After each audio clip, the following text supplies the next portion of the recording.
Greetings. Eric Backer, naturopath from New Zealand. Thanks for tuning into my video. We're going to talk about wheatgrass today. Wheatgrass and candida yeast infections. Wheatgrass is an interesting topic. I've been in this business for about 30 years, almost 30 years now, and I've seen a lot of trends come and go. I think wheatgrass is a really good food, but I also think that it's very overrated. Just like barley grass, spirulina, all these green kind of drinks. Bernard Jensen, the well-known colon therapist, the well-known iridologist, the well-known chiropractor from Escondido in California, who's a big fan of Anne Wigmore's work I think she came from Baltimore originally. Anne Wigmore was a Lithuanian practitioner, nutritionist with a very big interest in detoxification and cleansing. She had, I think, the Hippocrates Centre on the Gold Coast in Australia for many years. What a remarkable lady. I remember reading an article in a magazine, Sexy at 60, and there was this really stunning looking lady. I think she was about 65 years of age, and it was Anne Wigmore. So Anne Wigmore was one of the big promoters of wheatgrass in the early days, when we really promoted green drinks. And Jensen said, if it's green inside, it's clean inside, so everyone's got their take on different, things. And there's a lot of trends. Spirulina was very big in the 70s.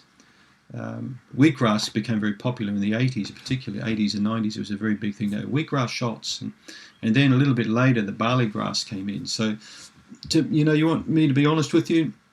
I think I agree with Dr. McCullough that it's very overrated, and I think you're going to get a lot more benefit from eating sprouts in your diet. Okay, just go and buy some mason jars and just get some screw top lids. You can get it from the health food shop with some fine mesh in there. And I'm working on my kitchen. Next year we're going to revamp and renovate our kitchen. We're going to extend the kitchen right out. And a big part of it is because I love cooking. It's a passion of mine. And I'm going to show you folks a lot about how I eat. I'm going to talk about sprouting. I'm going to talk about how I make the sauerkraut and just show you my kind of thing, my take on it also. But I think sprouting is phenomenal. And I do agree with McCullough that sprouting is cheap, it's easy, it's simple. You don't need all this crap with trays of soil and growing grasses in it and stuff like that. And if something's really difficult to do, you're not likely to do it and get enough benefit from it. Wheatgrass does contain lots of vitamin C. It does contain a lot of calcium. It contains a lot of polypeptides and amino acids. So it actually is high in protein. It's high in minerals. It inhibits things like superoxide dismutase, or things in the body that you don't really want activated. So it's a very powerful antioxidant. And then Wigmore's take on it was that, well, cats and dogs eat grass and they puke it up and it makes them, it makes them healthy. And that was her theory, that if animals would eat it and become sick, she believed it could be part of a human detoxification regime. But Anne Wigmore was also no dairy, no meat, no this, no that. I mean, just one of those no everything people. They get their diet down to a few things. Well, I can't live like that, and I'm sure you don't want to live like that either. I like to be able to go to a friend's house when they're having a nice, beautiful outdoor pizza oven going and have a nice cold craft beer and a piece of pizza. That's the type of naturopath I am. But saying that, tonight I've got a nice piece of salmon and a beautiful fresh green raw salad. So I believe in common sense and balancing my diet with occasionally eating crap, but for the bulk of the time eating good food.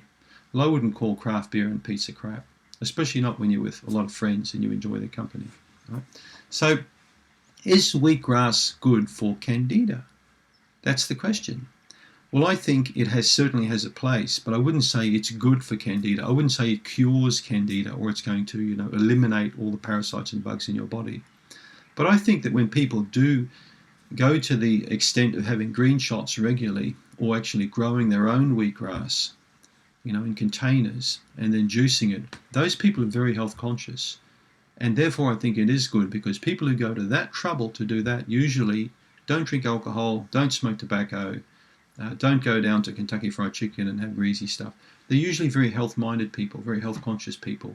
And that's why it is good. Do you see my take on it? Okay. It itself plays a role, but I think the more important role is the mindset of the person taking it. That's the more important role, how they incorporate that juice or that product into their dietary and lifestyle regime.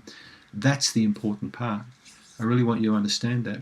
There's no magic silver product that's going to magically cure you or transform you into an amazingly healthy person like Superman or something like that.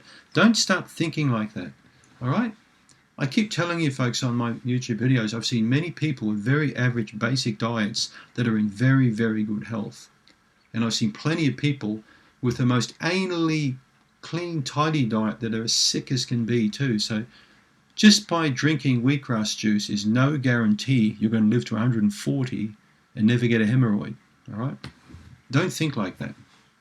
I love wheatgrass shots, and I think they're a very powerful adjunct. Okay, I think having 1 shot per day or 2 shots per day to me is like walking around the block for 3 or 4 miles. It's a perfect adjunct to add into your dietary regime.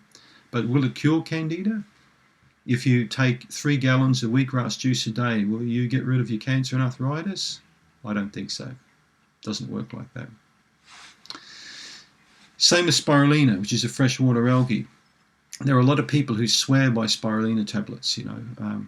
A lot of people who drink green drinks, green barley drinks all the time and swear by that. So I'm going to do some more videos on my take on green juices and juicing all the time, because we're living in this like juice craze at the moment.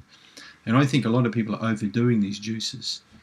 Okay, getting really loose with juice. It's crazy. Too much juice. You shouldn't be drinking all these green juices every morning instead of breakfast. I just don't think it's the right thing to do. Protein's what you need for breakfast. Chewing's what you need to do. People who chew better, poo better. I don't think people who drink poo better. I really don't think that drinking juices is the be-all, end-all, like non-gluten in the diet at the moment is supposed to be the be-all, end-all.